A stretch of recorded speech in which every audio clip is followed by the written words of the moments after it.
तारण खरेदी खत किंवा फेर खरेदी खत करण्याच्या बोलीवरचे खरेदी खत असा कोणता प्रकार आहे का? अशा प्रकारचे खरेदी खत नोंदवता येते का? नमस्कार, मी आपला वकील मित्र ॲडव्होकेट कैलास नाईक. कायद्याचं म्हणजेच तुमच्या फायद्याचं बोलूया तुमच्या हक्काच्या कोर्ट कचेरी या यूट्यूब चॅनलवर. बऱ्याच वेळा आपल्या दैनंदिन जीवनामध्ये आपण ऐकलं असेल, बोलण्यात आलं असेल की आम्ही एका सावकाराला तारण खरेदी खत दिलेलं आहे.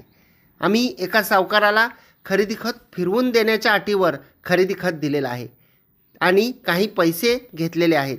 आता तो सावकार किंवा ज्यांच्याकडून पैसे घेतले ती व्यक्ती हे आम्हाला आमची जमीन परत देत नाहीत.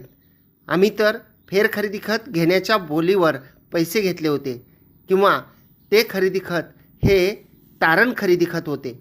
मित्रांनो, जेव्हा आपल्याला रकमेची गरज पडते तेव्हा आपण आपली मिळकत ही एखाद्या व्यक्तीच्या नावे रजिस्टर खरेदी खताद्वारे खरेदी करून देतो.